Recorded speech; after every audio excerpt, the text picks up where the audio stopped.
Olá, povo amado de Deus, a paz de Jesus e o amor da sempre Virgem Maria. Aqui é o missionário católico Eudes Duarte. Uma alegria muito grande estar aqui no nosso canal para fazer uma live hoje com um querido irmão que foi 20 anos pastor protestante da Assembleia de Deus, que posso dizer sem medo que Nossa Senhora o trouxe de volta à fé católica, né? Como eu gosto sempre de dizer nas pregações, católico ignorante é futuro protestante, mas é um protestante que procura a verdade. Ele vai parar na única igreja que é coluna e sustentáculo da verdade, conforme 1 Timóteo 3,15, né?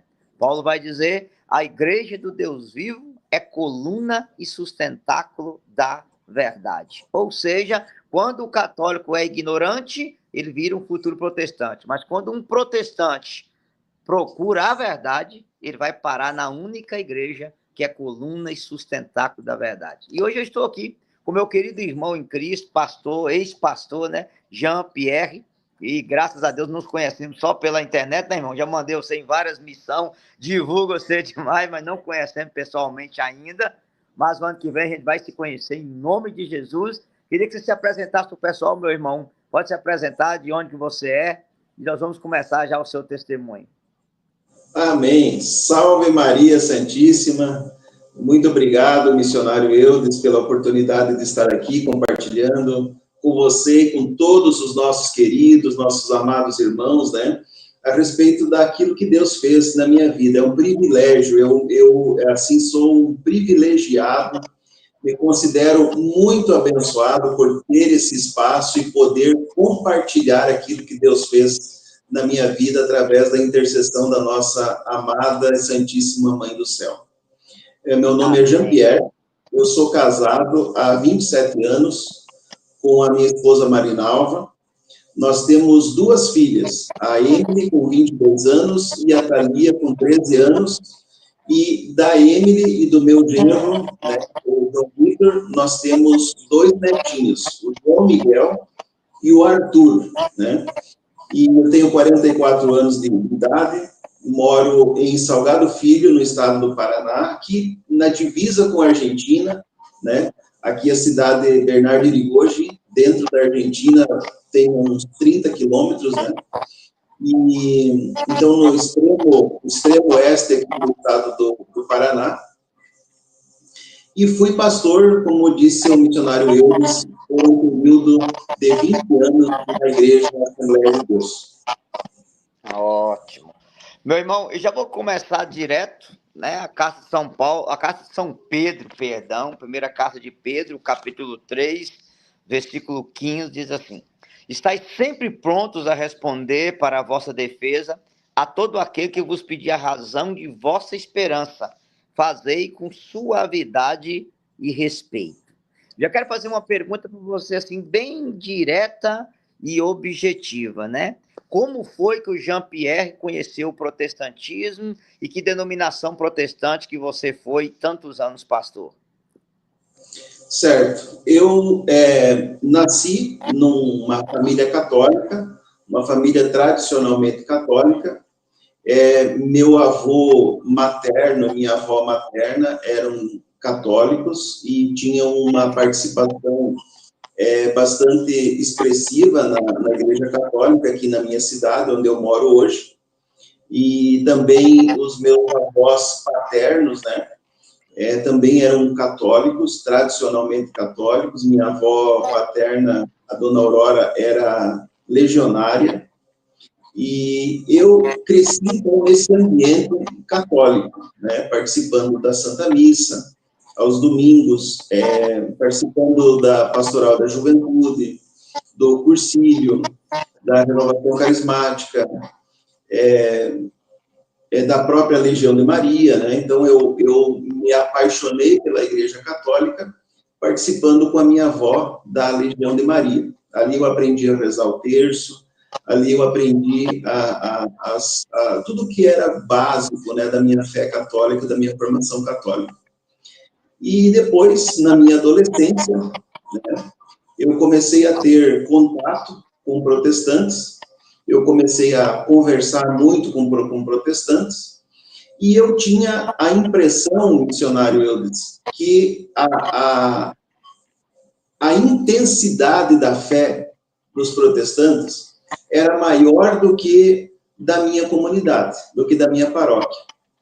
Então, quando eu conversava com eles, eu tinha essa impressão, mas eu já quero deixar claro de antemão que é só impressão, viu, pessoal? É só propaganda, é só fake news. E eu tinha essa impressão de que eles eram mais intensos, fervorosos, comprometidos, né, do que o pessoal da minha paróquia. E aí, então, no desenrolar dessas conversas e dessas dúvidas, né, que eles foram colocando na minha cabeça, né, a questão, por exemplo, do Papa ser a besta do Apocalipse, né, e mal sabem eles que besta é quem diz isso, né. Então, a Igreja Católica é aquela meretriz lá do Apocalipse 17. Então, toda essa conversa, né, de protestante foram coisas que foram me trazendo dúvidas a respeito da minha fé. Tudo aquilo que eu tinha antes como certeza, minha devoção mariana, que sempre foi muito forte, muito grande, né, no meu coração, amor por Nossa Senhora, a oração do Santo Terço, né? Então, foram trazendo dúvidas, porque essa questão da repetição, né? Jesus disse, não useis de tantas repetições, né, como fazem os gentios e tal.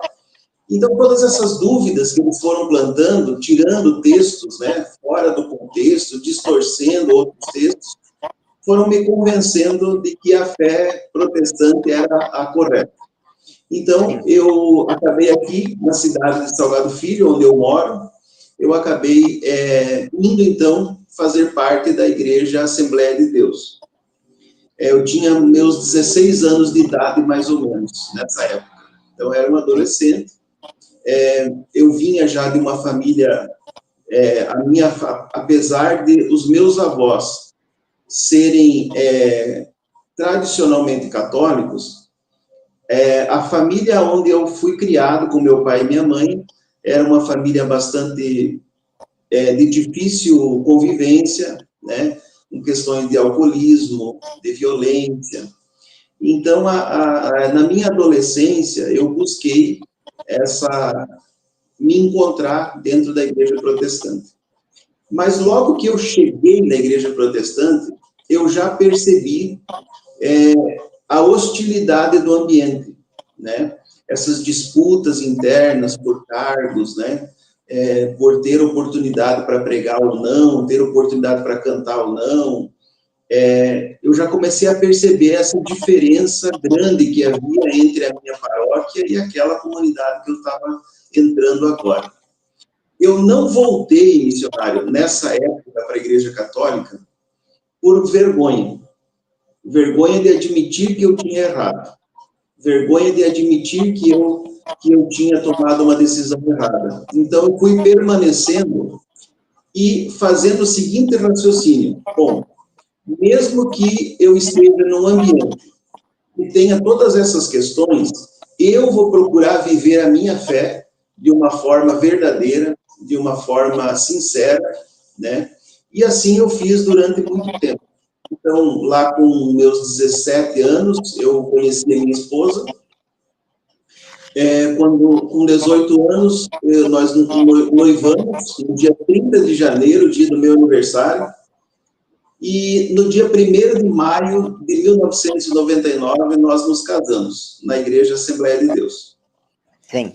Quero fazer duas coisas aqui, irmão, antes de você chegar na questão do casamento da sua esposa.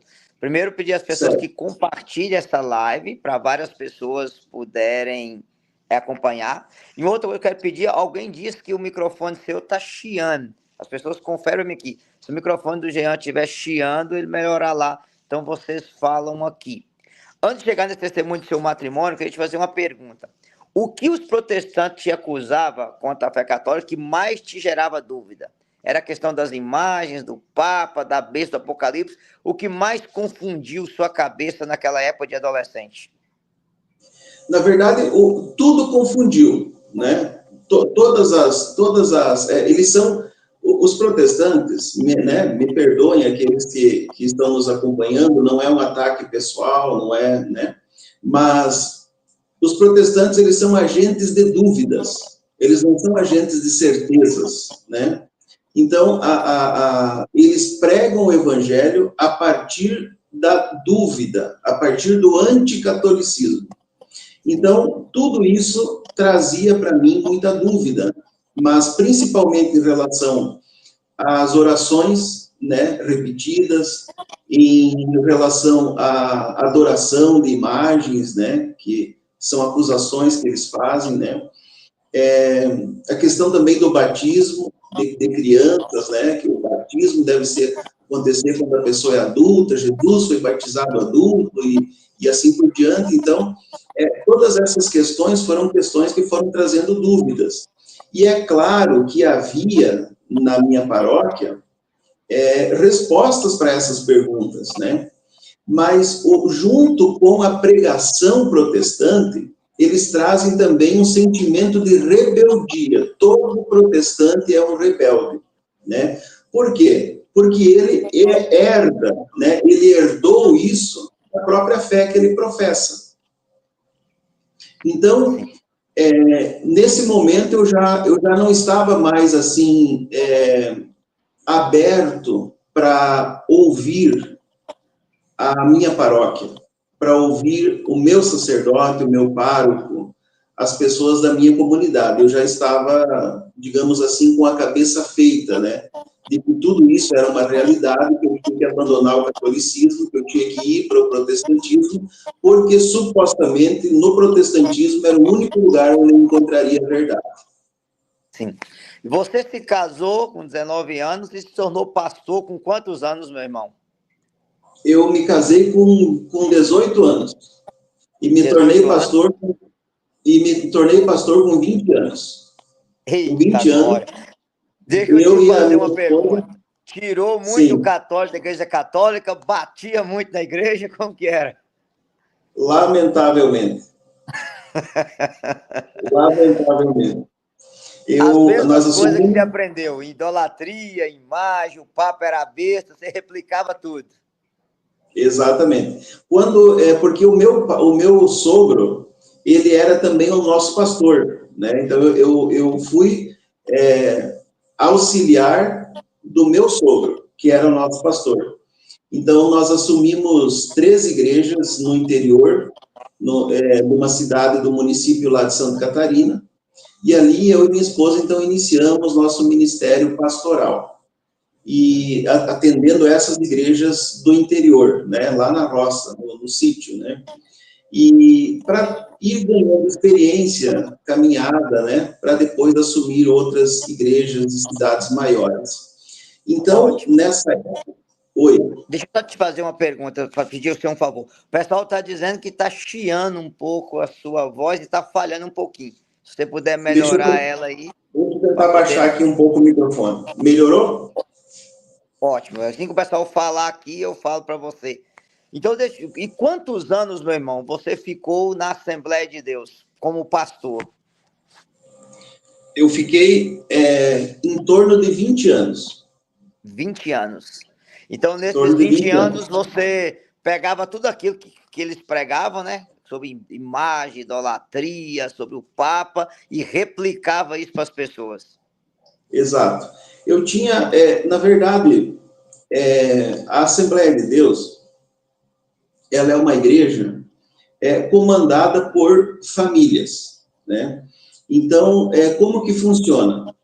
Existem famílias de pastores, né, famílias onde tem diversos pastores, e, na verdade, esses pastores acabam assumindo campos, assumindo igrejas pelo seu parentesco, né, pelo pedigree.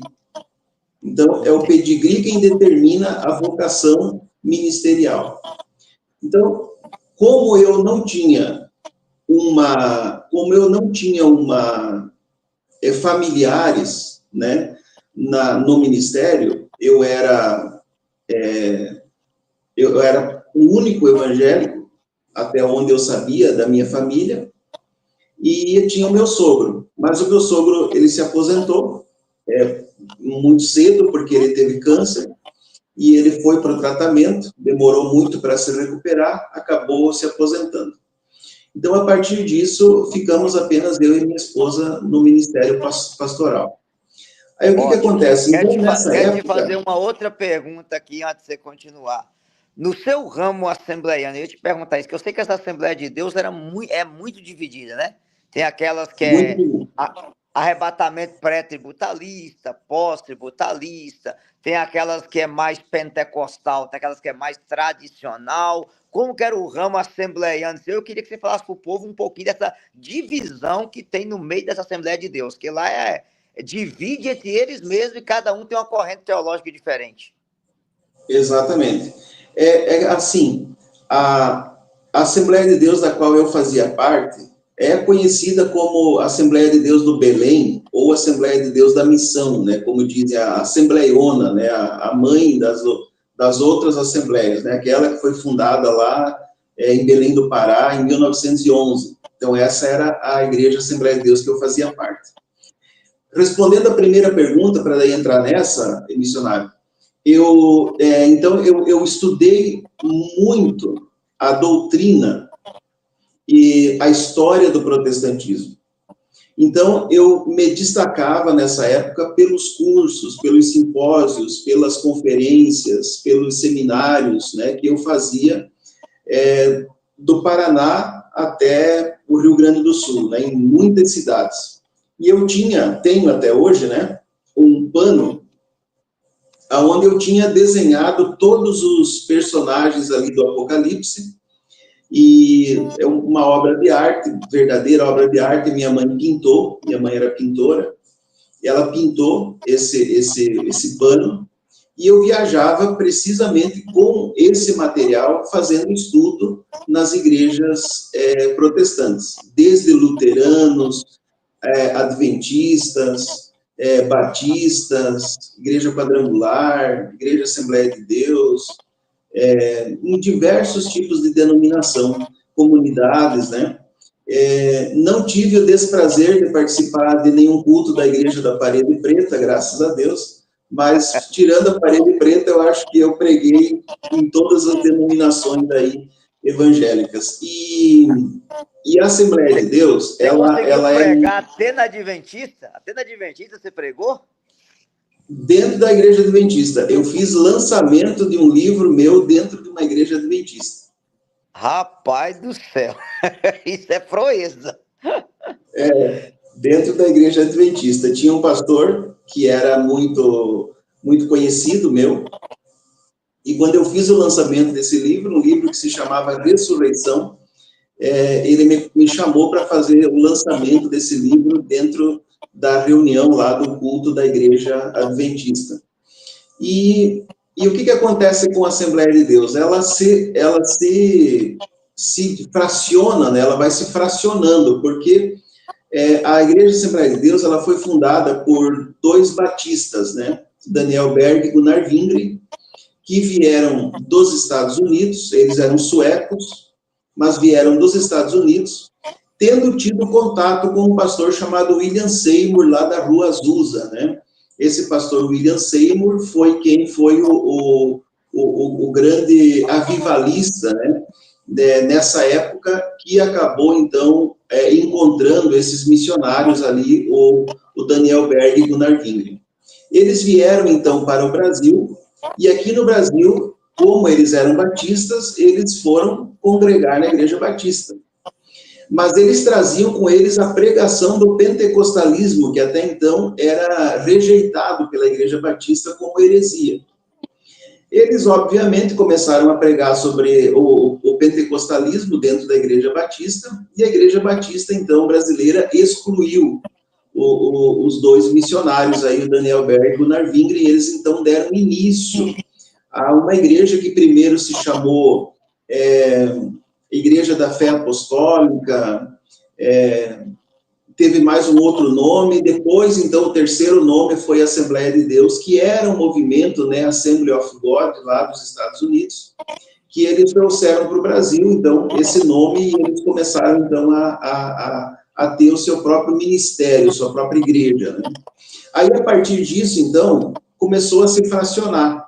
igreja, aí hoje, por exemplo, tem Igreja Assembleia de Deus Betesda, Assembleia de Deus Siloé, Assembleia de Deus da Laranjinha de Jesus, Assembleia de Deus, e assim milhares, né, milhares de Assembleia de Deus. E como você disse, essas ramificações, elas se dão por dois motivos. Primeiro é a questão da insubordinação. Um pastor não aceita estar submisso ao outro, então ele funda sua própria igreja, sua própria Assembleia de Deus, ou eles têm alguma dificuldade teológica.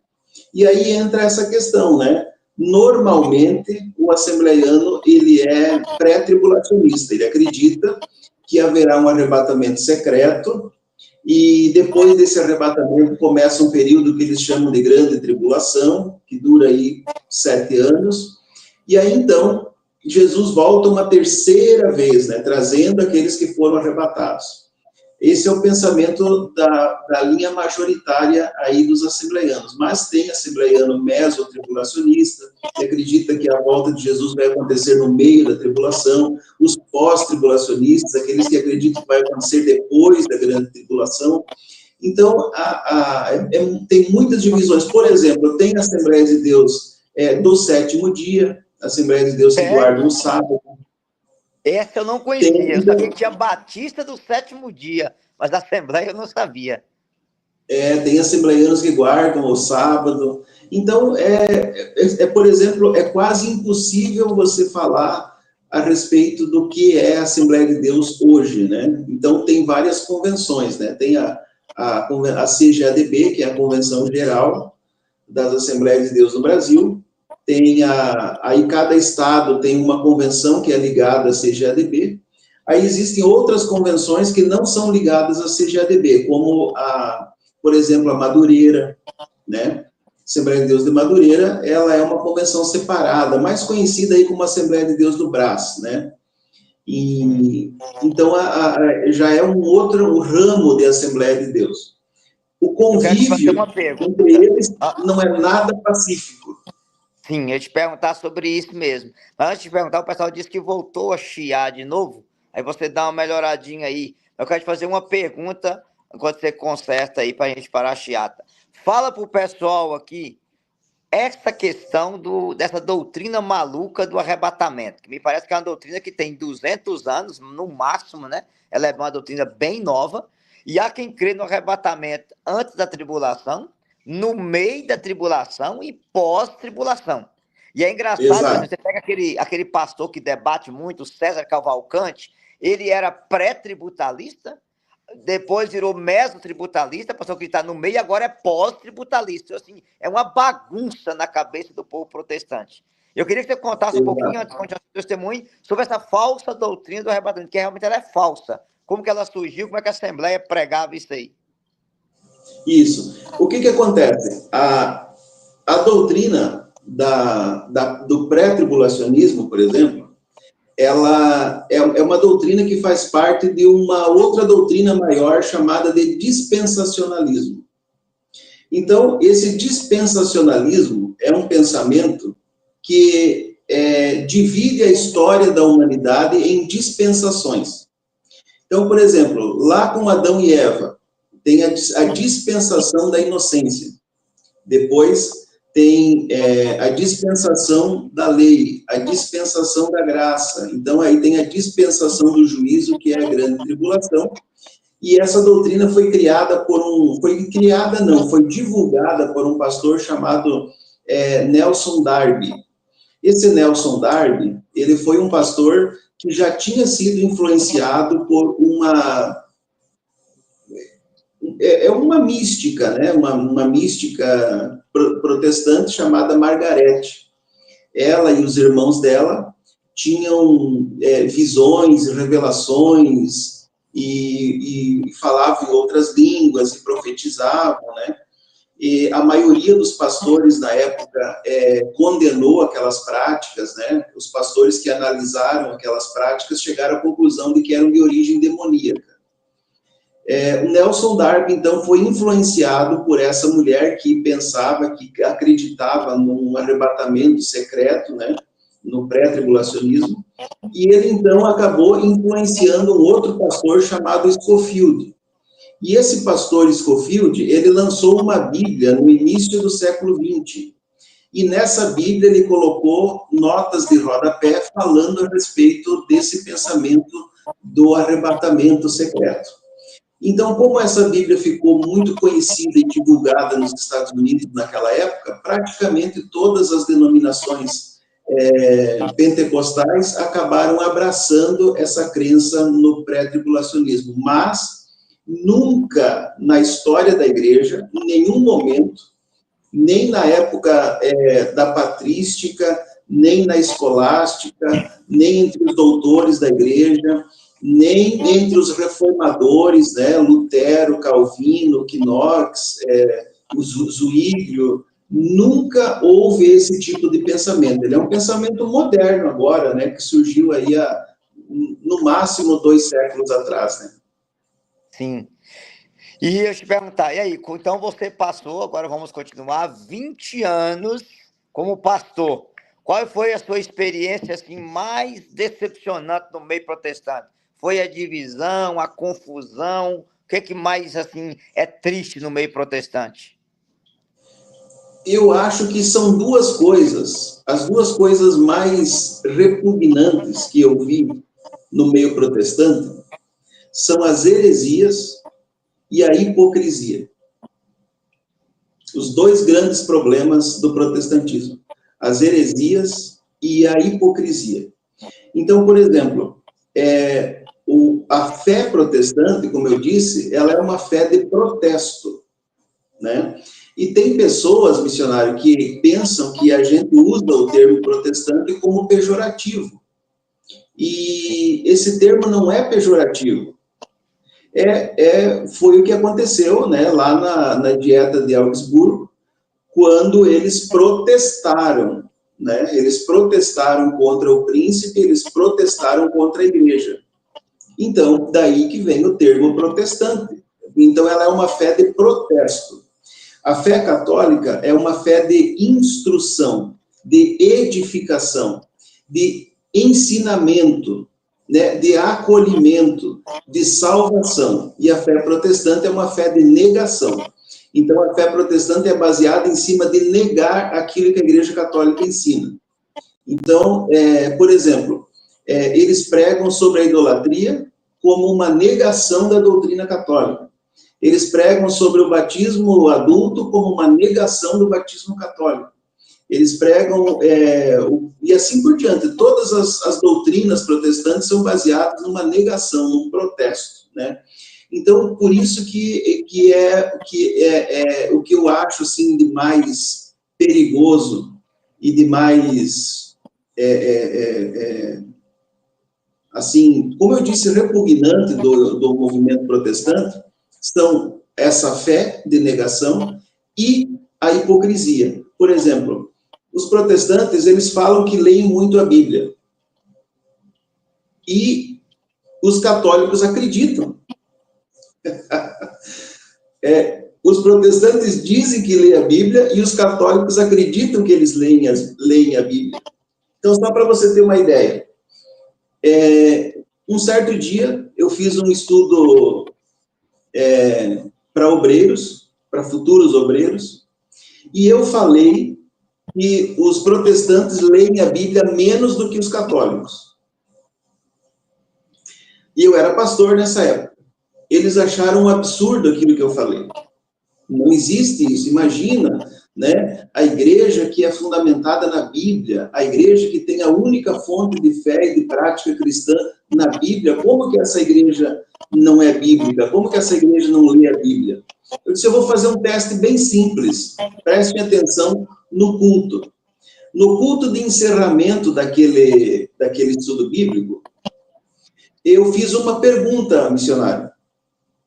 No meio da pregação, eu perguntei assim, pessoal, quem já leu aquele versículo bíblico que diz que não cai nenhuma folha de uma árvore sem que seja a vontade de Deus, e aquele outro versículo bíblico que diz que uma alma vale mais que o mundo inteiro? Quem já leu esses versículos, levante a mão. Quase o auditório todo levantou a mão. Eu fiquei pasmo que eu repeti a pergunta. Eu pensei, eu acho que eles não entenderam, né? Então eu repeti a pergunta, pessoal, vocês leram isso na Bíblia? Sim, a gente leu na Bíblia, todo mundo confirmando. Eu disse, não, então, peraí, eu vou dar um tempo para vocês aí, para quem quiser procurar esses versículos, ajuda aí, pede ajuda aí para o seu Google, né? E vamos ver onde é que está escrito isso, né? E aí, então, depois de alguns minutinhos ali de pesquisa, o pessoal chegou à conclusão, isso não está escrito na Bíblia. Eu disse, então vocês leram isso aonde, se vocês não leram na Bíblia? Eles ouviram alguém dizer, acharam que isso era uma verdade bíblica e começaram a pregar sem saber que isso não estava na Bíblia. Então, eu convivi por 20 anos com protestantes. O pessoal que eu convivia era um pessoal que dizia que lia a Bíblia, mas não lia. Dizia que orava, mas não orava. Por exemplo, se eu convocasse a igreja que eu era pastor para um culto de oração, era eu e mais 4. Agora, se eu dissesse que ia ter um pregador que tinha, sei lá, o raio-x do Espírito Santo. Eu olhava para a pessoa e via tudo, revelava CPF, placa de carro, número da identidade, número do SUS, não sei o quê. Número de telefone, se eu anunciasse isso, enchia de gente. Então, isso significa o quê? Que protestante não gosta de oração.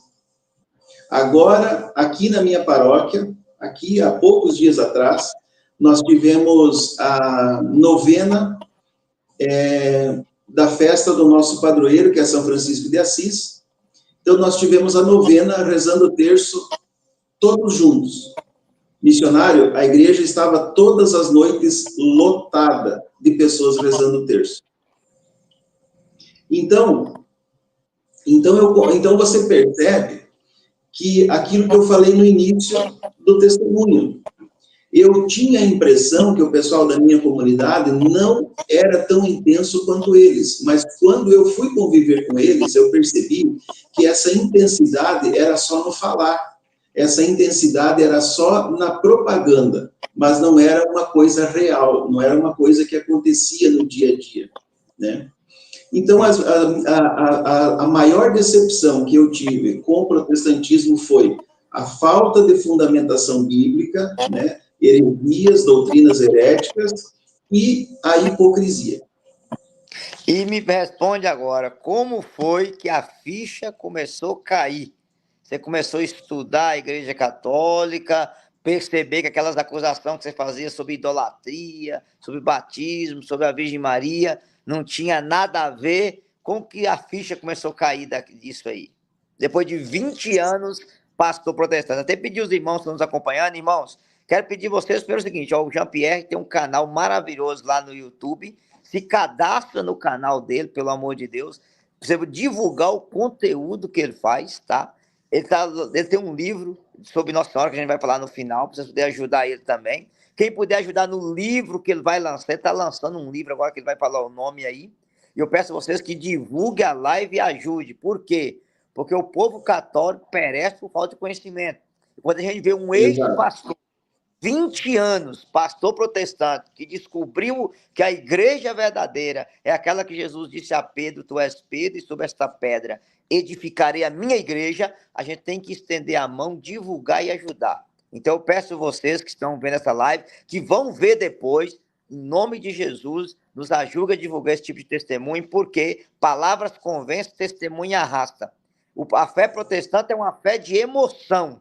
O protestante que procura a razão, conhecer a verdade, ele vai parar na igreja de nosso Senhor Jesus Cristo. Mas conta, irmão, como que foi que essa, vamos dizer assim, como foi que essa cegueira, né? Igual São Paulo, lá quando Ananias rezou por ele, caiu as escamas dos olhos. Quando que as escamas dos olhos começaram a cair? Então, eu fui professor de teologia durante bastante tempo na Igreja Assembleia de Deus. Eu tinha vários núcleos, né, de estudos de teologia, muitas pessoas estudaram e se formaram em cursos que eu ministrei. E o que eu comecei a perceber? Quando eu comecei a sair um pouco da bolha teológica protestante, e eu comecei a entender que tinha um universo teológico fora daquela bolha, começou a entrar em contradição aquilo que eu acreditava, aquilo que eu pregava, com a verdade dos fatos. E nem começou com a questão da Bíblia em si, começou com a questão das puras e simples realidades. Por exemplo, eu dizia e ensinava nos meus cursos que a Igreja Católica tinha aumentado 7 livros na Bíblia.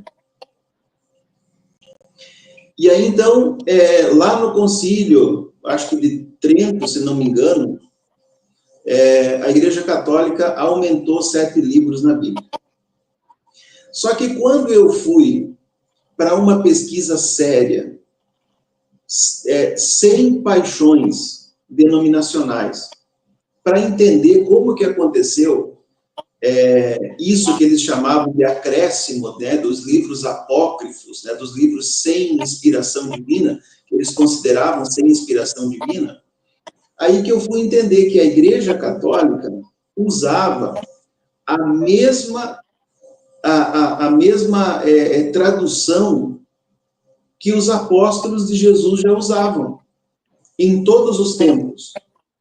Eu comecei a entender que os protestantes estavam seguindo a lista de livros, né, o cânon de livros, que foi aprovado no Concílio Judeu de Jâmnia. Ou seja, um concílio judeu depois do cristianismo. Ou seja, eles estavam dando mais prioridade para um concílio não cristão que aconteceu depois da fundação da igreja do que aqueles livros que tanto os judeus como os apóstolos tinham em uso. Aí eu comecei a perceber, não foi a Igreja Católica quem acrescentou 7 livros. Foram os protestantes que retiraram 7 livros da Bíblia. Aí essas coisas começaram a gerar um terremoto, né, dentro de mim. Começou a implodir, começou a cair todos aqueles castelos, né? A música do Martinho Lutero, né? Castelo forte. Então, esse castelo forte do Lutero começou a entrar em ruínas dentro de mim, né? Na minha concepção, no meu pensamento, na minha forma de pregar. E aí, então, a partir disso, várias outras questões também foram acontecendo. A questão das imagens, né? Isso, ia te perguntar agora, como que a questão das imagens, essa fantasia, eu até gravei um podcast agora com os meninos no bar, que eles vão chamar você lá para contar o testemunho, eu expliquei que a doutrina de combater as imagens é uma doutrina que veio dos muçulmanos, lá do século VII, dos iconoclastas, né? E que não tinha nada a ver com o cristianismo. Tanto que até os mesmos reformadores protestantes, algumas igrejas ainda mantêm as imagens até hoje. E aí eu queria que você explicasse... O próprio Martinho Lutero... pessoal aqui, a diferença de veneração e adoração, e como que isso caiu na sua cabeça, como que chegou essa resposta para você? Por exemplo, eu comecei a perceber, missionário, eu comecei a perceber o seguinte, tinha lá uma igreja católica com a imagem de São Cristóvão. Ou vou usar aqui a nossa paróquia aqui como exemplo. Então, aqui na frente da nossa igreja, que é muito linda a nossa igreja, tem um jardim fantástico aqui em frente à nossa paróquia. E no meio desse jardim tem, então, a imagem de São Francisco de Assis no meio do chafariz. É muito, muito bonito. Aí, então, eu ouvia muito, né? Então, a partir da minha mudança para a igreja protestante, eu ouvia toda hora isso, né? Olha, onde é que já se viu? Que idolatria! Uma estátua lá na frente da igreja, olha só, a igreja de São Francisco. Isso, não, pelo amor de Deus, isso não existe, isso não é bíblico e tal. Só que aí eu comecei a passar na frente das igrejas protestantes, né? E eu observava lá, por exemplo, na Igreja da Graça, uma foto gigantesca do R.R. Soares. Aí isso não era idolatria.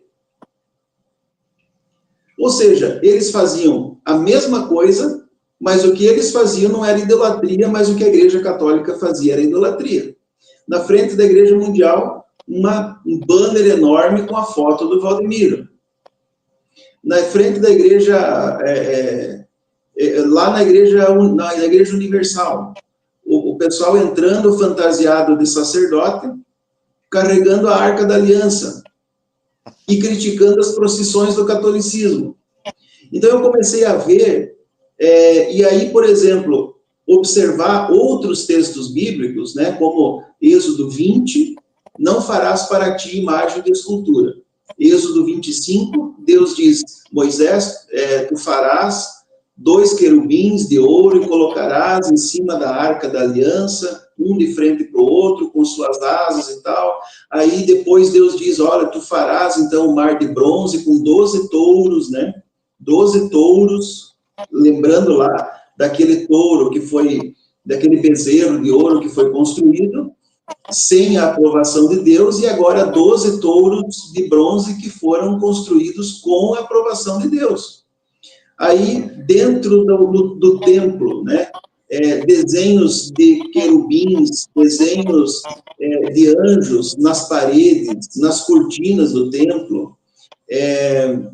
Então, assim, eu comecei a ver que a serpente de bronze, né, que Deus mandou Moisés fazer, colocar na haste, para que todas as pessoas que olhassem para ela fossem mordidos por serpentes, tivesse o veneno extirpado do corpo.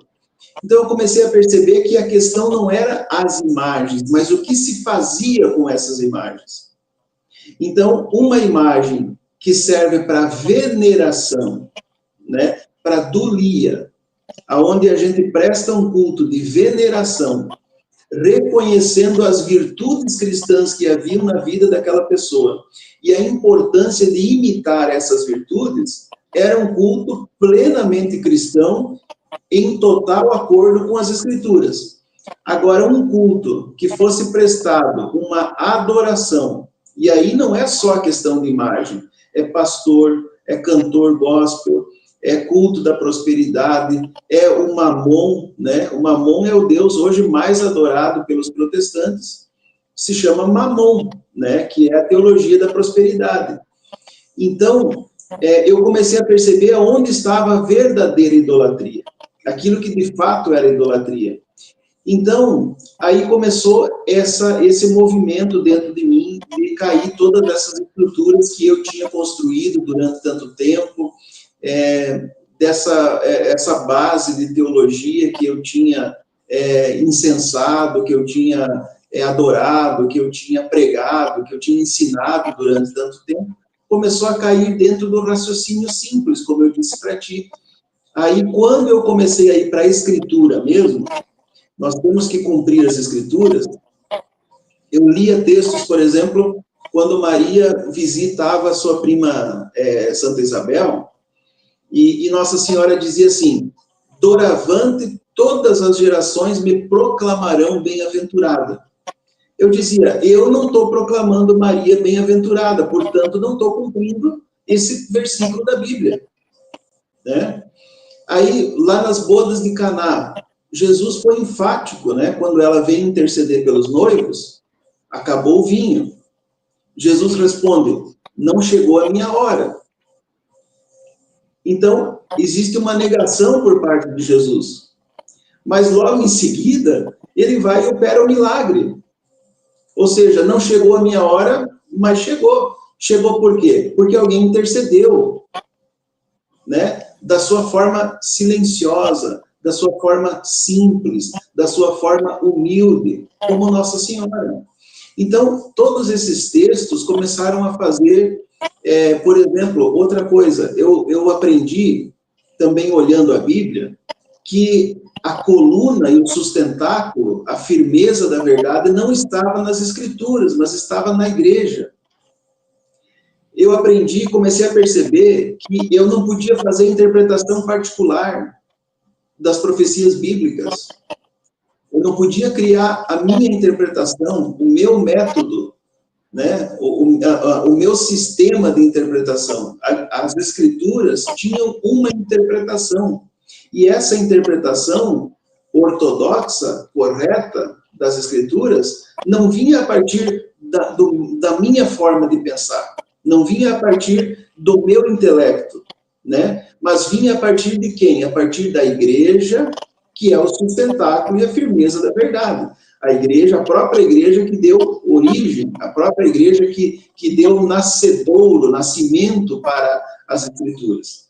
E aí, então, a partir disso, eu comecei a ter uma crise mesmo de teologia, uma crise teológica, porque eu começou a não fechar mais, chegando ao ponto de, no culto de Santa Ceia, que a Assembleia de Deus realiza uma vez por mês, eu levantar a bandeja, né, com o pão, levantar a bandeja com o suco de uva, e dizer assim, meus irmãos, então aqui nós temos a memória, a lembrança, o símbolo do sacrifício de Jesus.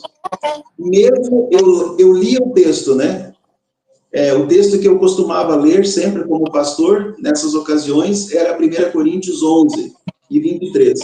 Porque eu recebi do Senhor o que também vos ensinei, que o Senhor Jesus, na noite que foi traído, tomou o pão e, tendo dado graças, o partiu e disse, tomai e comei, isto é o meu corpo. Tomai e bebei, isto é o meu sangue. Aí eu dizia que era uma lembrança. E o texto estava dizendo que era. Aí, então, esses conflitos só foram aumentando. E aí essa hipocrisia generalizada, né, que havia no meio deles. Sim, e aí eu queria te perguntar o seguinte, antes de você chegar lá no final, quando você teve que largar o protestantismo, fala a questão da intercessão dos santos. Quando foi que você descobriu? Não, peraí, esse negócio de intercessão dos santos também é real. Não é o que eu prego no protestantismo. Aquele negócio de Jesus ser o único mediador, é o único mediador de salvação, mas de prece, a igreja do céu também pode rezar por nós. Conta isso pra gente aí.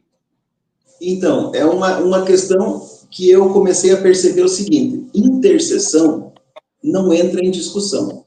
Intercessão é óbvio, né?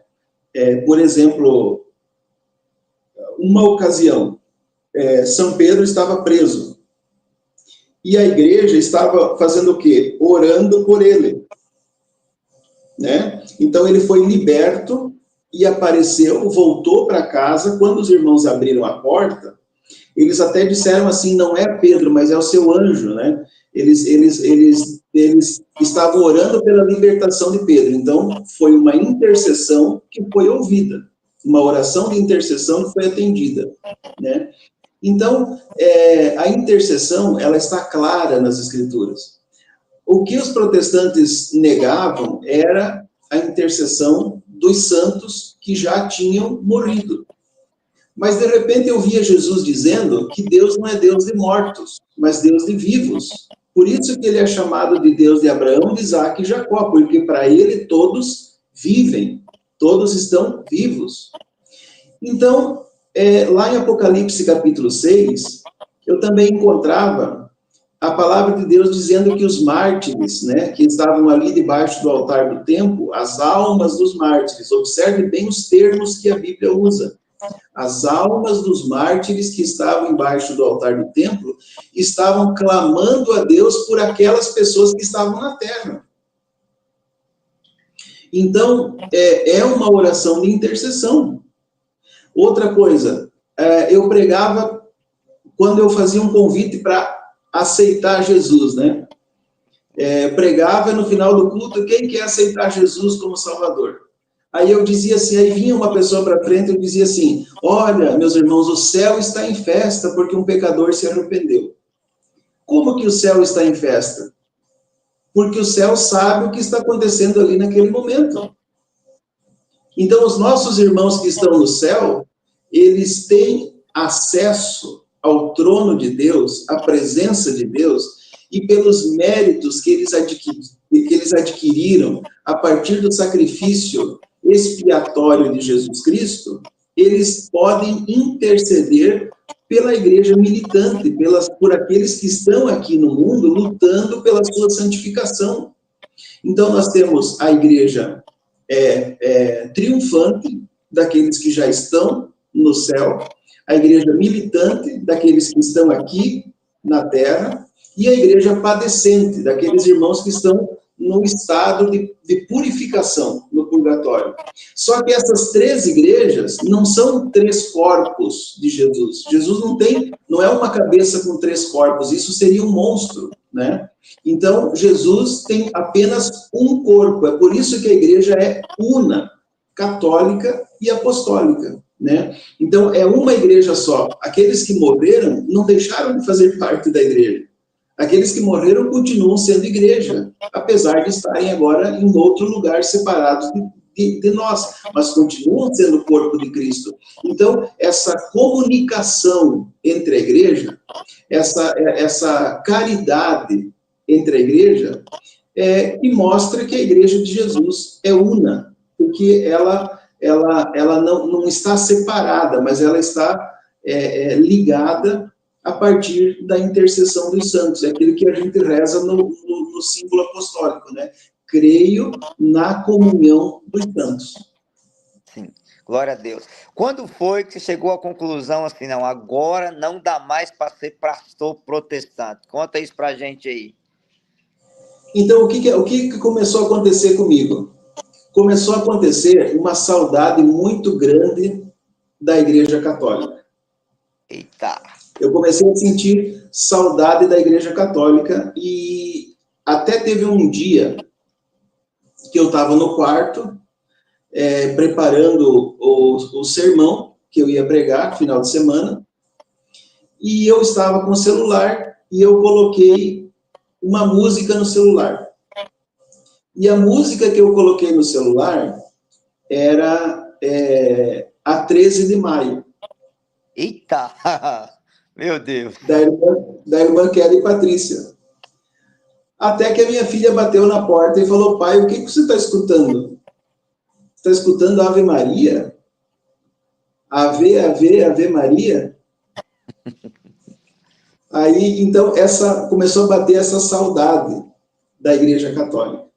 Mas, claro, eu era um pastor, eu tinha que me manter na minha posição.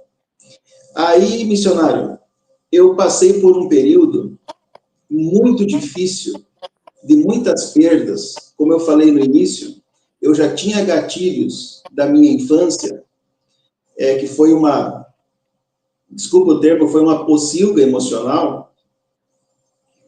E todos aqueles 20 anos, né, desde jovenzinho, lá dos meus 20 anos até os meus 40 anos, cuidando de igreja, resolvendo problemas, sem ter nenhuma benesse por causa de familiares no ministério. Então, tudo isso foi me trazendo um desgaste muito grande, e eu tive uma série de perdas ali muito próximas, né? Minha mãe, que faleceu, era a única pessoa da minha família que eu tinha, né? Que eu tinha contato, que eu conversava, que eu podia falar, né? O que eu sentia. Então, perdi minha mãe, meu irmão sofreu um acidente de carro, ficou em estado vegetativo até hoje. E aí, então, esse período foi um período que eu desenvolvi, então, um burnout, que foi se agravando, e esse burnout se transformou numa depressão maior. E essa depressão maior com tentativas de suicídio. Então, já na minha primeira consulta, eu não fui no médico por causa disso, eu fui no médico por uma outra questão, mas o médico, então, conversou comigo e disse: olha, o teu problema maior não é esse que te trouxe aqui. Teu problema maior é que você está num estado de burnout. Você precisa parar imediatamente. Me deu um atestado médico para que eu me afastasse da igreja por um período de 3 meses. Eu levei esse atestado para os meus superiores e eles disseram, não, Gilberto, você não pode parar. Você não pode parar, você tem que continuar. Isso aí é besteira, isso aí é coisa do demônio, porque o demônio quer que você pare de pregar. E aí, então, nesse período, então, que eu continuei, eu tive uma tentativa de suicídio, onde eu tentei me suicidar por atropelamento, e fiquei todo machucado, né? Machuquei principalmente os braços, né? Então, eu procurei novamente a liderança da igreja, eu estava com os braços enfaixados, né? E dizendo, olha a minha situação, eu não tenho mais como continuar sendo pastor. E a resposta que eles me deram foi exatamente essa, você é a nossa galinha dos ovos de ouro. Nossa, você não pode parar. Coloca uma camisa de manga comprida, fecha no punho, e que ninguém perceba, que ninguém veja isso, e continua. Então, a preocupação com a minha saúde emocional e com o meu futuro era zero. Era só naquilo que eu podia produzir como pastor em termos financeiros. E aqui, Jean, eu E quero a minha dizer uma coisa situação foi se agravando. uma coisa muito séria, que esses dias suicidou um pastor de uma denominação protestante lá da Igreja Universal do Reino Sem Deus, e o Edir Macedo, que eu chamo ele de Edir Macedo no inferno, que o cara é só misericórdia de Deus, defende aborto e defende um monte de porcaria, ainda fez zombaria com a morte do pastor. Então, veja, Zombaria. poucas pessoas, entendeu? Não é capaz de entender que um pastor é um ser humano, que um padre é um ser humano, que também precisa de ajuda, que também tem problema emocional, e os caras capazes de fazer isso e ainda zombar ainda. Olha o nível que o protestantismo chegou. O nível que o protestantismo chegou. É triste. E até dizer que isso também acontece muito na Igreja Católica, estamos tendo muito suicídio de padre, infelizmente, entendeu? E é bom lembrar para as pessoas que a pessoa que tenta contra a própria vida, ela não quer matar ela quer matar a dor que tem dentro dela. É um sofrimento tão grande que ela quer matar esse sofrimento dentro dela. É uma pessoa que precisa da nossa ajuda, da nossa oração, de um bom terapeuta católico, de um bom psiquiatra católico, de um bom encontro, e não de zombaria, igual o senhor Edir Macedo no inferno fez. Que Deus tenha misericórdia de Edir Macedo e misericórdia daquele coitado, daquele pastor que tirou a vida, que é um pai de família que partiu. Fica imaginando o sofrimento da mãe daquele pastor, da mãe, da esposa daquele pastor, passando por aquilo e ter um pisteado que só pensa em ganhar dinheiro, fazendo uma zombaria daquela. É uma vergonha. Inclusive, assim, eu falo para você porque eu tenho um irmão que é pastor da Igreja Universal, tem, pelo menos, ele foi embora em 1998, vai fazer 30 anos que ele não vem ver o próprio pai dele, que é meu pai. Ele perdeu as duas vós, os dois avós e não veio aqui em casa. E olha que eu disse a ele, eu pago a passagem para você vir, ele não veio. Na época eu estava morando na região de São José do Rio Preto, hoje está na região de Santo André. Nunca veio. E mesmo assim, entendeu? Você vê a gravidade que é o protestantismo nesse sentido aí, entendeu?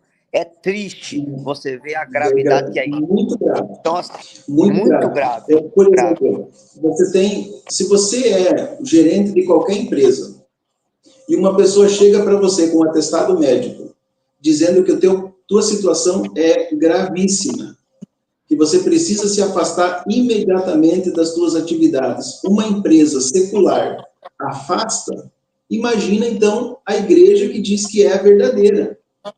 Né? Tem que ter ainda mais cuidado, né? Mas o que eu ouvi foi isso. Você é a nossa galinha dos ovos de ouro, você não pode parar. Aí a minha situação foi para um extremo, que as tentativas de suicídio eram cada vez mais frequentes, por intoxicação, outras vezes por mutilação, cortando os pulsos, né?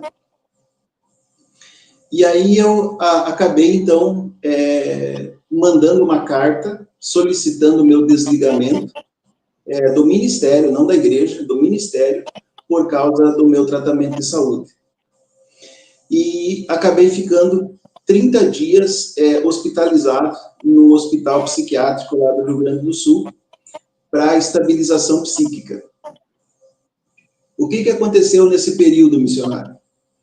Ninguém, só se amanhã, né, mas até hoje, ninguém me procurou para me perguntar como que eu estou, se eu preciso de alguma coisa, nada. Foi o silêncio total e absoluto dos meus colegas de ministério. Ou seja, o Jean-Pierre foi útil. Hoje, ele não é mais útil, então descarta, lata do lixo, para aqueles que não são mais úteis, né?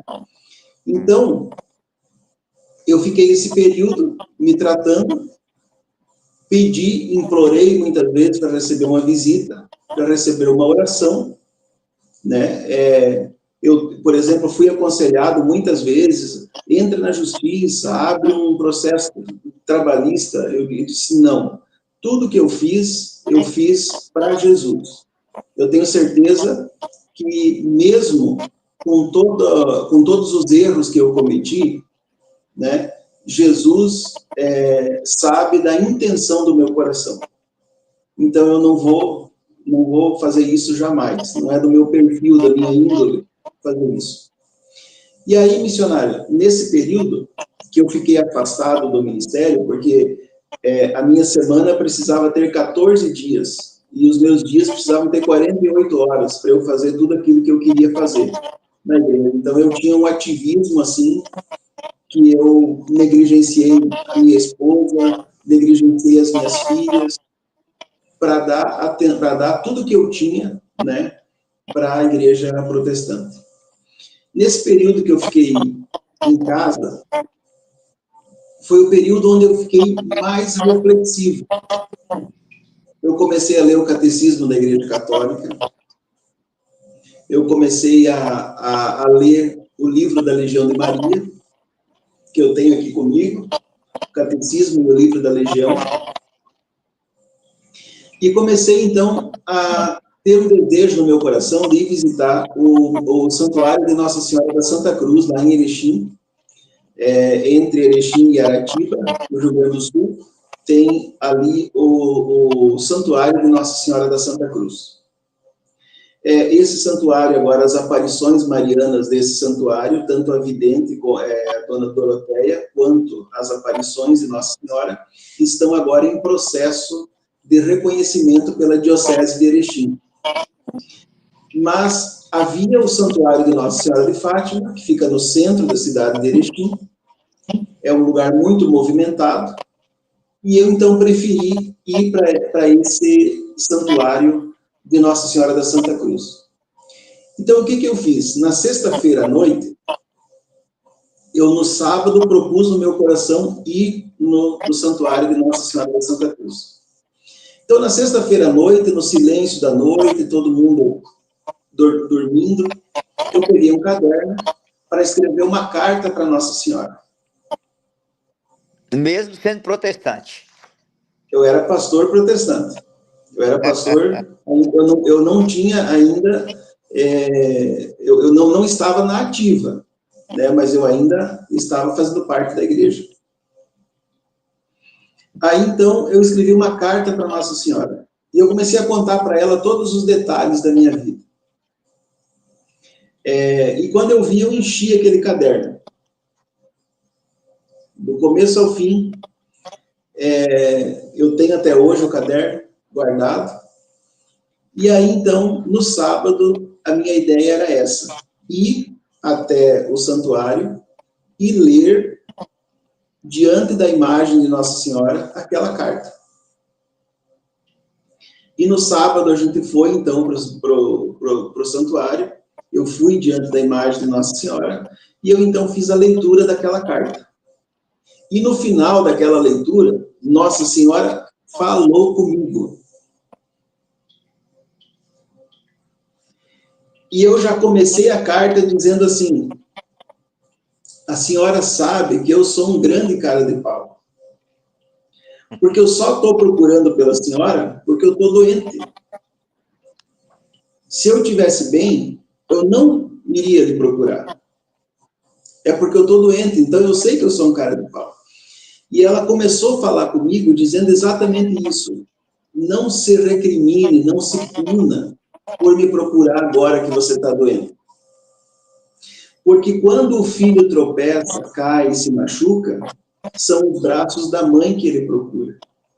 Amém. Então você veio procurar os meus braços. Você veio procurar o lugar certo. Então ela disse para mim assim: no próximo sábado, eu quero que você volte e que você me traga 3 rosas. Uma rosa branca, uma rosa vermelha e uma rosa amarela. Foi esse o diálogo que eu tive com Nossa Senhora. Não falei para ninguém, não comentei com ninguém, mas anotei no meu caderno, que eu estava com ele na mão, fazendo a leitura da carta. Quando ela falou comigo, eu anotei no meu caderno tudo aquilo que eu tinha ouvido de Nossa Senhora. No sábado seguinte, eu convidei novamente a minha família para a gente ir lá no santuário. Aí até uma amiga nossa foi junto, e eu passei na floricultura, comprei uma rosa branca, uma rosa vermelha e uma rosa amarela, e essa amiga viu eu comprando essas flores para levar no santuário, ela disse, também vou comprar uma flor e vou levar. Ela comprou uma flor também para levar junto. Quando nós chegamos no santuário, eu coloquei lá as 3 rosas e aquela outra flor que a nossa amiga tinha levado. E li uma segunda carta que eu tinha escrito para Nossa Senhora, e ela falou novamente comigo. Ela disse que a rosa branca, que essas 3 rosas representam a Santíssima Trindade. A rosa branca representa Deus, o Pai, Criador de todas as coisas. A rosa vermelha representa Deus, o Filho, que derramou na cruz o seu sangue. E a rosa amarela representa Deus, o Espírito Santo, que é como fogo que veio sobre os apóstolos em Pentecostes. E ela disse para mim, essas 3 rosas representam também os 3 pedidos que eu tenho feito nas minhas aparições. Oração, penitência e conversão. E essas 3 rosas representam também os mistérios do Santo Terço. Mistérios gozosos, mistérios dolorosos, mistérios gloriosos e os mistérios luminosos que foram acrescentados pelo Papa João Paulo II, que é representado por essa 4ª flor que foi acrescentada pela fulana de tal. Aí então, Nossa Senhora falou comigo que todas as respostas que eu precisava para tomar a minha decisão, eu ia encontrar na oração do Santo Terço. Eu saí dali, fui para casa, e uma coisa interessante dessa época, missionário, é que eu tomava muitos remédios, eu tomava cerca de 40 comprimidos por dia, mais ou menos. Antipsicóticos, psicotrópico, antidepressivo. Eram mais de 40 comprimidos por dia que eu tomava para depressão. E naquela semana, como eu tinha um fenômeno que acontecia comigo chamado paralisia do sono, quando o teu cérebro acorda, mas o corpo não, e aí tem um conflito ali entre o cérebro e o corpo, eu tinha terrores noturnos por causa desse fenômeno, eu tomava um remédio que era para não sonhar. Então, já fazia um tempo que eu não sonhava mais. E naquela noite eu tive um sonho. Na noite que eu voltei do santuário. Eu sonhei que eu estava no meio de um lago e estava escuro, eu não conseguia enxergar a saída daquele lago, a água me dava pela cintura, e eu não sabia para onde ir porque estava escuro. E de repente acendeu uma luz na minha frente, bem pequenininha, como se fosse uma vela, uma pequena vela. E eu comecei a caminhar em direção daquela luz. E quanto mais eu me aproximava daquela luz, mais aquela luz ia brilhando. E quanto mais claro ia ficando, eu percebia que em cima daquele lago, boiando naquele lago, havia centenas de corpos de pessoas mortas, de corpos humanos, em cima daquele lago. Era uma cena terrível. do pior filme de terror que você puder imaginar. Eu continuei caminhando em direção daquela luz brilhando cada vez mais. Apareceu um demônio atrás de mim e ele tinha garras de lâminas. E naquela semana, eu ainda estava com os pontos no meu pulso da última tentativa de suicídio que eu tive. E aquilo me fez caminhar com ainda mais pressa em direção da luz. Até que quando eu me aproximei bem da luz, aquela luz brilhou totalmente, clareou tudo, virou dia, aquele demônio fugiu, e quando eu olhei para dentro daquela luz, eu vi Nossa Senhora de Fátima. E quando eu vi Nossa Senhora de Fátima, eu estendi a minha mão para ela pedindo socorro, ela estendeu a mão, pegou a minha mão, me tirou daquele lago, daquele lodo. Ela estava em cima de uma pedra, ela me colocou do lado dela, em cima da pedra, e eu lembro disso, assim, nitidamente, os cabelos dela, os olhos dela, a voz dela. E ela disse para mim assim: eu te tirei desse lago para que você seja um missionário do meu imaculado coração. Eita, aleluia. Aí, no outro dia, eu não tinha mais nenhuma dúvida. Eu fui para a cidade, comprei uma imagem de Nossa Senhora de Fátima, comprei um terço, aí eu descobri que eu não sabia mais rezar o terço. Aí eu colocava no celular o Padre Paulo Ricardo no YouTube, rezando o terço, e eu acompanhava o Padre Paulo Ricardo no terço, até que eu fui me habituando e relembrando da oração do Santo Terço. E mais ou menos umas 2 semanas, desde essa visão até o momento que eu então já tinha certeza da decisão que eu tinha que tomar, eu disse: agora está na hora de eu procurar o padre. Eu preciso conversar com o padre porque eu tenho que voltar para a Igreja Católica. E aí, então, naquela semana, eu marquei um horário com o padre e fui até a secretaria da igreja. E eu, então, conversei com ele, contei tudo aquilo que estava acontecendo comigo, passamos a tarde conversando, expliquei todos os detalhes, né, do que tinha acontecido, desde o início. E, no final, eu falei para ele assim: padre, eu preciso da sua orientação. Daí ele disse: não, Jean-Pierre, você não precisa de orientação. Que orientação eu vou te dar? Você está lendo o catecismo, você está tendo catequese com Nossa Senhora.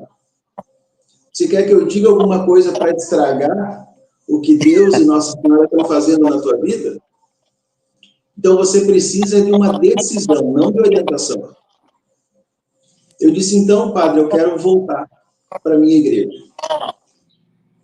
Aí, então, ele colocou a escola, me confessou, e marcamos, isso era quarta-feira, marcamos para sábado, então, a minha profissão de fé. Glória Aí, a no Deus. sábado à noite, eu fiz a minha profissão de fé durante a missa e retornei para a Santa Igreja Católica.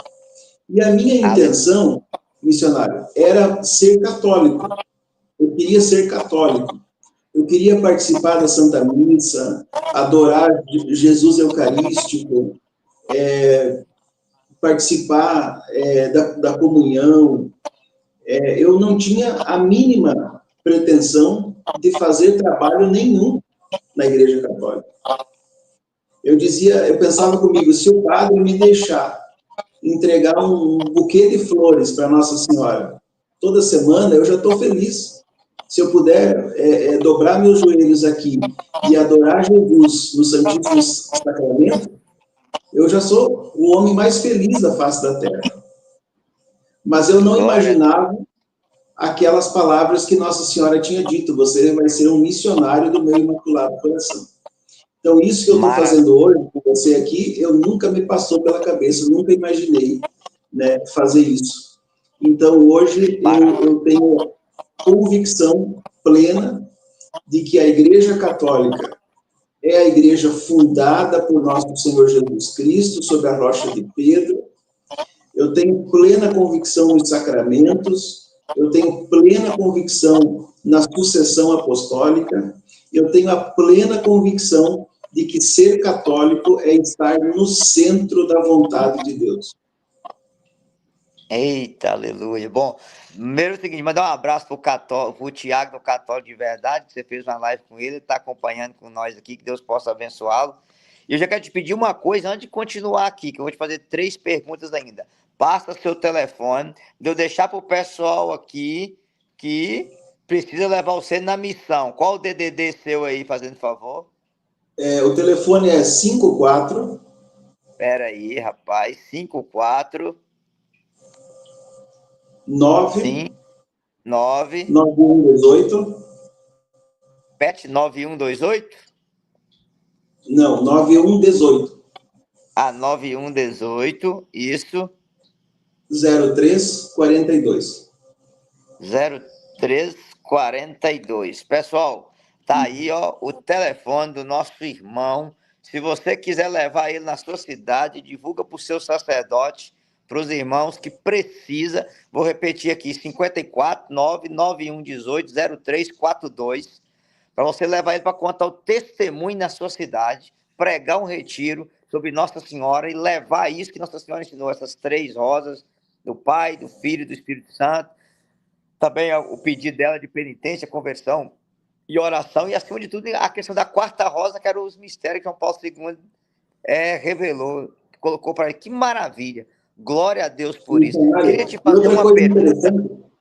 E outra coisa interessante, missionário, só para fechar essa última parte, o primeiro convite que eu recebi foi para pregar em um retiro mariano lá em Betim.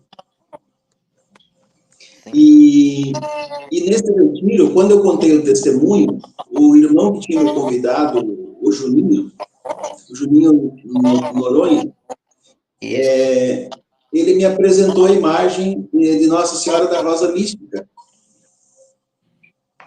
Ele falou assim, você já ouviu falar de Nossa Senhora da Rosa Mística? Eu disse, olha, eu já ouvi falar, mas eu não lembro da imagem dela. Então, ele me mostrou a imagem dela com essas 3 rosas, a rosa branca, a vermelha e a rosa amarela. Então, foi uma confirmação para mim, né? E eu coloquei nesse livro, aqui nesse livro aqui, Revelação de Nossa Senhora a um pastor protestante. Aqui está todo o testemunho do que eu contei aqui, em detalhes, né? Se alguém quiser adquirir, vai estar também me ajudando a manter o nosso apostolado. Eu preciso te perguntar, adquire o livro aí no mesmo número que você passou para a gente? Dá para poder adquirir esse livro? No mesmo número. Entra em contato comigo e aí eu vou estar encaminhando o livro para quem quiser. Ótimo, maravilha, meu irmão. Mesmo número, então.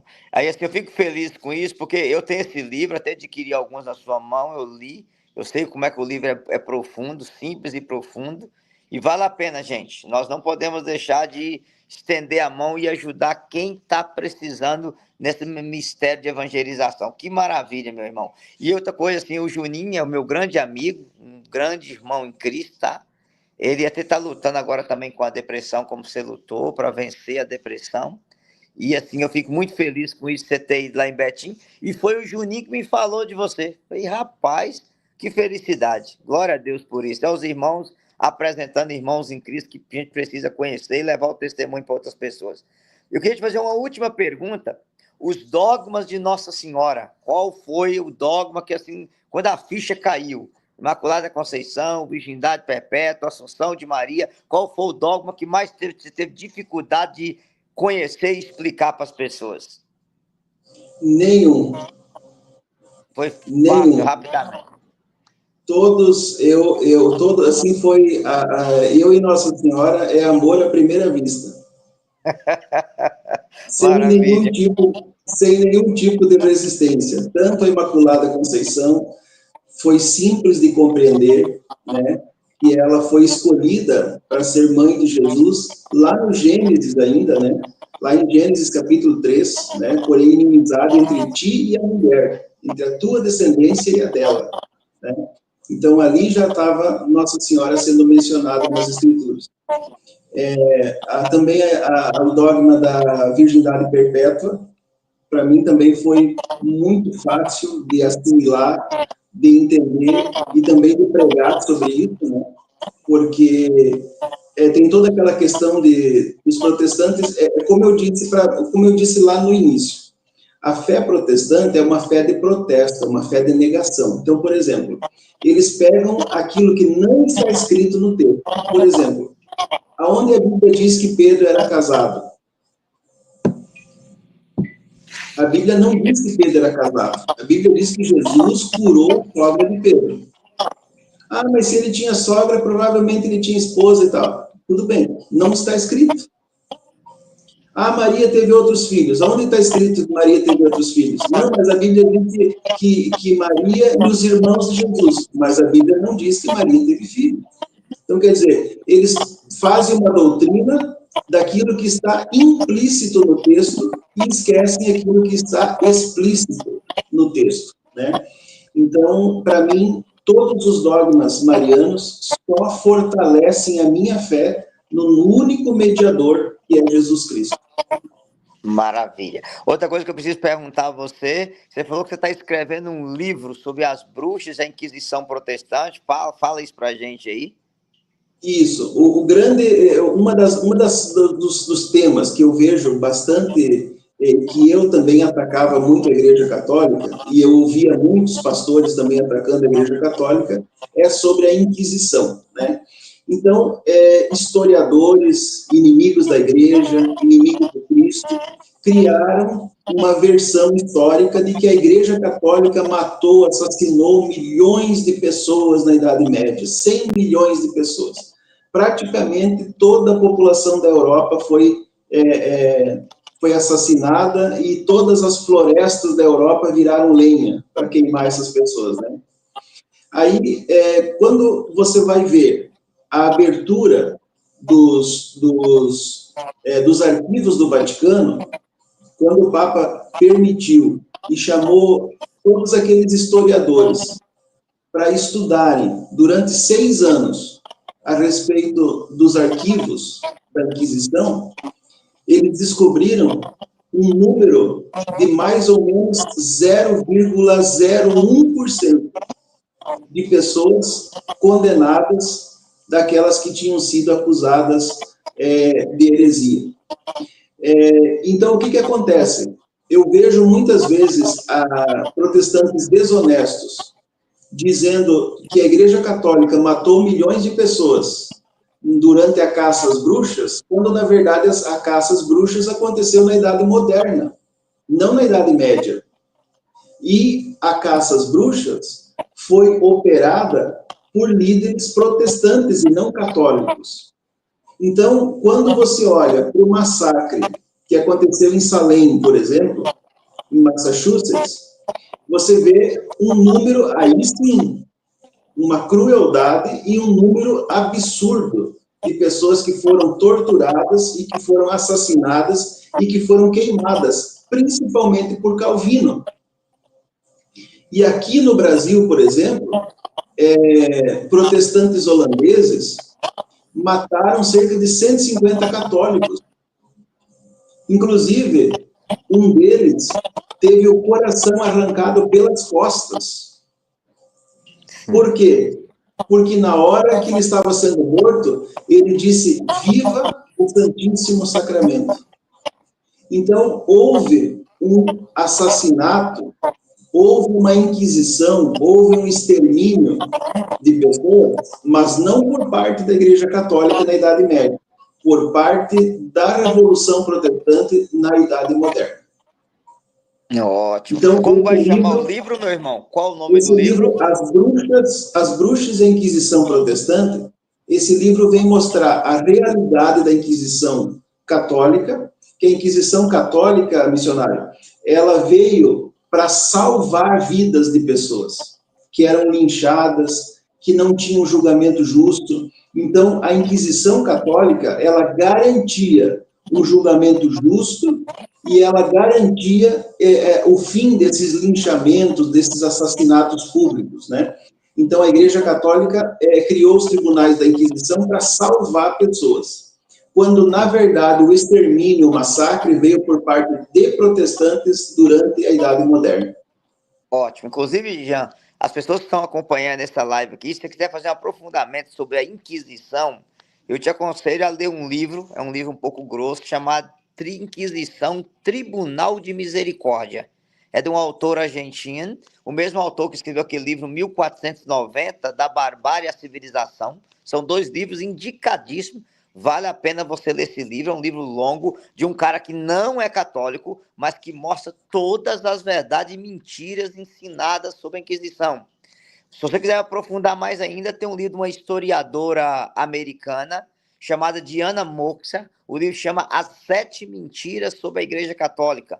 É um livro completo sobre a questão das Inquisições e das Cruzadas. Vale a pena ler também. E essa mesma Diana Moxa escreveu um outro livro chamado 10 datas que todo católico não deve esquecer. Então, se você vai estudar história, vai fazer faculdade, leia esses livros, que vai estar cheio de professor marxista, ateu, protestante, que faz o tempo todo batendo na tecla da Inquisição, para acusar a Igreja Católica como se a Igreja fosse a megera da história, para esconder todas as desgraceiras que protestantismo, iluminismo e marxismo fez na história mundial.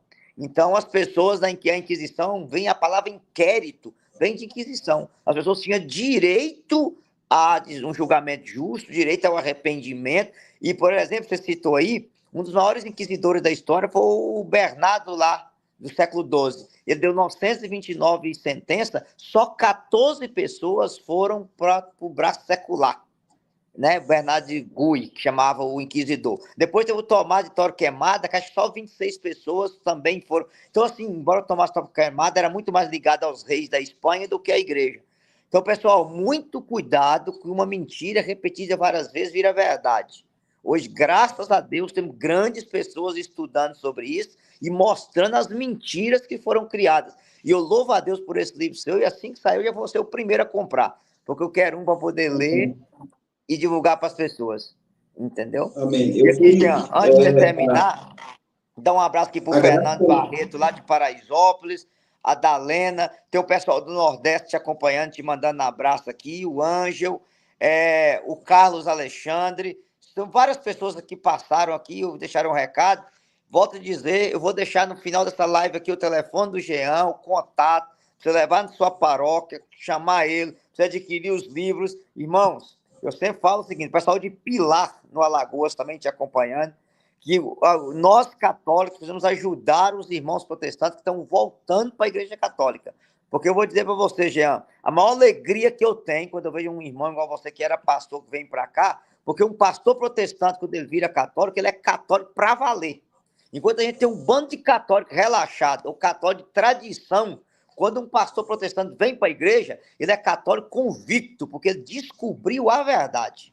A realidade é essa. Enquanto os católicos relaxados, está dentro da igreja, eu sempre falo o seguinte, a igreja é uma grande cachoeira que está derramando água da graça o dia todo. Aí tem um bando de católicos na cachoeira, mas com roupa de mergulhador. Não deixa a água molhar de jeito nenhum.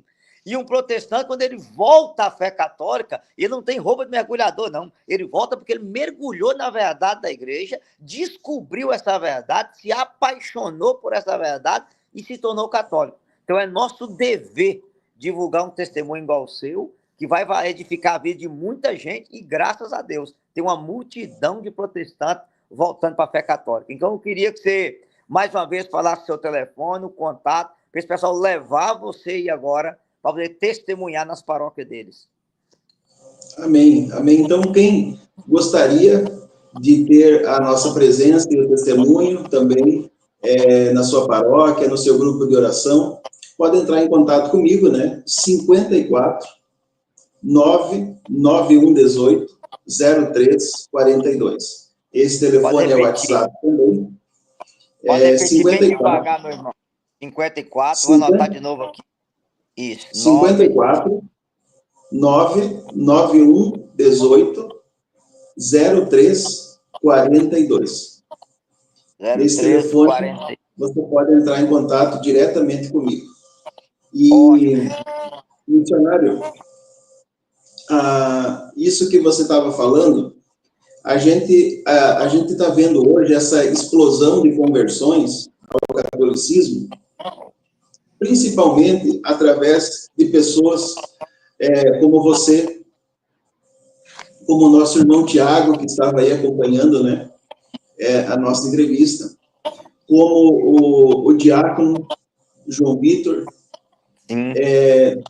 professor Eduardo Faria, professor Will de Oliveira, e tantos outros irmãos. Me perdoem se eu esquecer de mencionar alguém aqui, mas são muitos irmãos hoje que estão evangelizando, que estão pregando o evangelho, que estão falando abertamente sobre as doutrinas da Igreja Católica, e as pessoas têm conseguido compreender, né,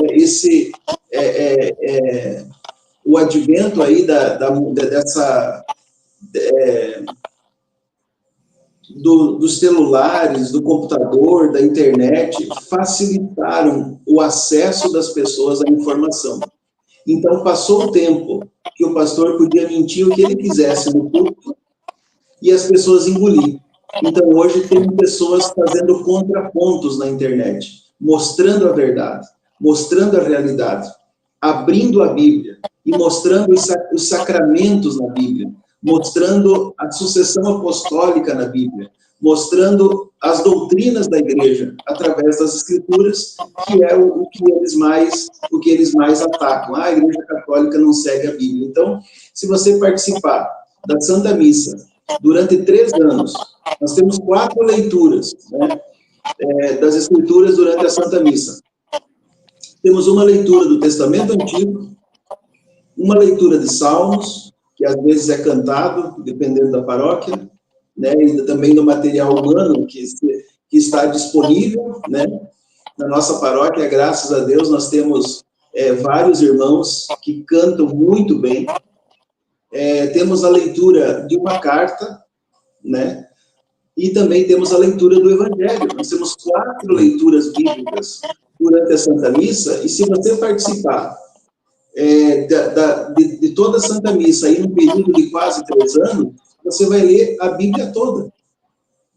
Sim. Então, como que a Igreja Católica não lê a Bíblia? Como que a Igreja Católica não incentiva as pessoas a lerem a Bíblia? Lá na paróquia do meu amigo, o padre Luiz Augusto, em Aparecida de Goiânia, ele faz questão de ter, não sei se você já esteve lá, você já percebeu isso, ele faz questão de ter lá centenas de Bíblias à disposição das pessoas, para quem quiser participar da missa, abrir a Bíblia e acompanhar as leituras, né? Sim, sim, isso é maravilhoso. E aqui, gente, a sua presença, já quero dar uma resposta ao nobre pastor Eliseu Rezende de Goiânia, porque a Igreja Católica, aleluia, escondeu a Bíblia, e só riquinho podia ter a Bíblia, e Deus levantou Lutero, e levantou Calvino, e levantou Enoque. Ô, Eliseu Rezende, para de ser analfabeto na história, meu filho. Quando Gutenberg inventou a imprensa, 50 anos antes de Lutero fazer a reforma, o primeiro livro que Gutenberg imprimiu foi a Bíblia Católica, com os livros deuterocanônicos. Para de ser ignorante na história. Uma outra coisa que dá dó, a Bíblia era vários papiros, uma pessoa para adquirir uma Bíblia era questão de 15 mil reais, a maioria do povo na Idade Média era analfabeto, não é que o povo ia comprar esse tanto de papiro.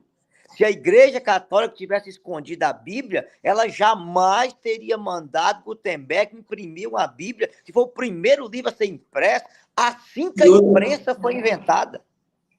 E outra coisa, missionário, antes de Lutero traduzir a Bíblia para o alemão, já haviam pelo menos 13 traduções da Bíblia para a língua alemã. Então, alguns acham que Lutero inventou a roda, né? E uma outra coisa, nós vamos ter que ser sinceros, Jean, e dizer para o pessoal que aquela frase de Lutero, de Romanos 3,21, que o homem é salvo somente pela fé, não há a palavra somente, ele acrescentou a palavra alien em alemão, que é somente, colocou lá. O homem é salvo pela fé, mas não é somente. A única vez que aparece a palavra somente a fé é lá em Tiago 2,24, quando São Tiago vai dizer que o homem é justificado não somente pela fé, mas pelas obras. Então, assim, é uma hipocrisia que, pelo amor de Deus... Então, assim, o Eliseu Rezende é um desses que adora divulgar essas fake news com persuasão de coach para querer convencer as pessoas da mentira dele. Me ajuda aí que nós não vamos engolir essa nem sonhando, Eliseu. É barbaridade. Agora, há poucos dias eu estava ouvindo o cardeal Sara falando sobre alguém questionando ele a respeito da salvação, né? Se os sacramentos salvam, né?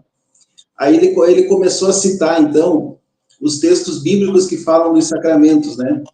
O batismo, quem crer e for batizado será salvo. Ele dizia aí, o batismo salva ou não?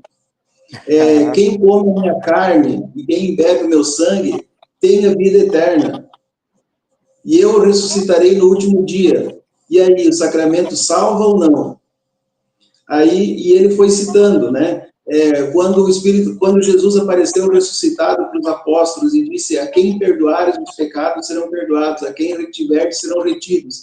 E aí, o sacramento salva ou não?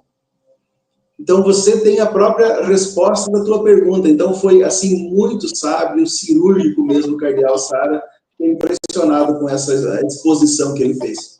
Ele é maravilhoso, ele é uma bênção. Então, meu irmão, Deus abençoe você, sua esposa, as meninas do ministério. Eu vou deixar aqui, galera, essa live salva, vou colocar aqui o telefone do Jean, colocar o contato dele para vocês, leve na paróquia, adquira esse livro aí, da revelação de um pastor, a Nossa Senhora, já vai lançar o outro aí para a gente poder ajudar ele. Que Deus abençoe todos vocês que acompanharam a live e que vão acompanhar, divulga para outras pessoas, porque é muito bom ver um pastor protestante que conheceu a verdade, retornou àquela igreja, 1 Timóteo 3,15, que é coluna e sustentáculo da verdade. Deus abençoe, meu irmão. Deus proteja você e sua família. Amém. Muito obrigado, missionário. Muito obrigado aos irmãos que estiveram acompanhando a live. Deus abençoe, Deus recompense a todos. E vamos juntos aí na barca de Pedro, evangelizando, pregando, reconciliando pessoas, trazendo de volta para a Santa Igreja essas pessoas que foram retiradas aí pelas mentiras do protestantismo. Ótimo. Vou te fazer uma última pergunta aqui. O padre Paulo Ricardo também passou pela sua vida? Com certeza. Ele passou e ficou, fez morada. Glória a Deus, aleluia. O careca, eu vou falar com você, irmão. Eu falo que no Brasil a gente tem 3 carecas, dois é do bem e um é do mal. 2 careca amados, Paulo Ricardo e Frei Gilson, e um careca odiado que é o Alexandre de Moraes. Os 3 careca mais terríveis, 2 santos e um endiabrado no Brasil. Deus abençoe, viu, meu irmão? Fica com Deus. Amém. A paz. Deus abençoe. Amém.